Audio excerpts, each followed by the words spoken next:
positionnez sur la valeur Hermès. On est dans le secteur du luxe. Est-ce que vous faites comme UBS, le broker a conseillé cette valeur à l'achat avec un objectif de cours à 2003 euros au lieu de 1782 euros précédemment, après des résultats flamboyants. Hermès a publié un résultat annuel part du groupe en hausse de 40% à 3,37 milliards d'euros.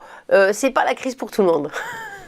Exactement, c'est tout sauf la crise chez eux, mais attention, c'est une action qui évolue depuis maintenant le mois de juin dans un solide canal ascendant très bien marqué, puisqu'on a eu en fait 3 contacts sur l'oblique support qui est ascendante et 5 ou 6 contacts sur la résistance. Et tout simplement, ces derniers jours, on a une valeur qui est venue rechercher les sommets qui sont dynamiques, et on a eu en fait une accélération au-delà de cette résistance, et cette résistance a en fait échoué à renvoyer les cours plus haut, et généralement, hélas, je dirais pour ceux qui veulent se positionner à l'achat, on trouve ce type de phénomène, cette accélération sur des sommets, lorsque tous ceux qui n'osaient pas acheter la valeur à 1000, à 1100, à 1200, à 1300, lorsque ça allait mal, se précipitent alors que la valeur vient de remonter depuis le mois de juin de plus de 75%. Ils se disent qu'il faut y aller parce qu'effectivement, il y a des annonces qui annoncent des cours encore plus élevés. Donc attention, c'est souvent un point haut lorsque nous avons ces phénomènes-là.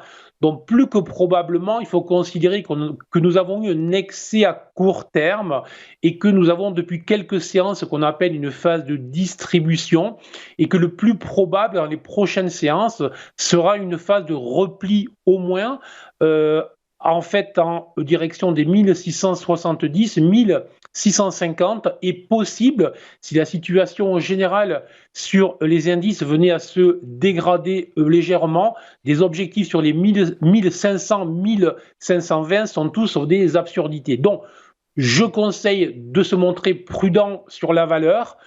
Généralement, lorsque toutes les bonnes nouvelles sont là, c'est souvent trop tard. Plutôt se positionner sur repli et donc attendre des replis en direction des 1500 dans les prochaines semaines. Très bien. Alors, est-ce que dans ce contexte, on voit les marchés américains sous-performer l'Europe? Est-ce que vous pensez, Bernard, que ça va continuer? Alors, écoutez, j'ai l'avantage ou l'inconvénient, je ne sais pas, c'est au choix d'être un trader qui est expérimenté, donc ça fait 29 ans que je suis maintenant sur les marchés, et j'ai régulièrement entendu lorsque l'Europe ou que le CAC lors des premiers mois, faisait mieux que les États-Unis, on entendait c'est la revanche de l'Europe, etc. Et systématiquement, en 29 ans, hormis une seule fois, j'ai vu effectivement que ça se produisait. Donc le plus probable, effectivement, pour moi, c'est que l'Europe, maintenant, on a réalisé presque le maximum de ce qu'on pouvait faire. Et si les marchés doivent continuer à se positionner vers le haut, il faudra plutôt se tourner vers les marchés américains, selon moi.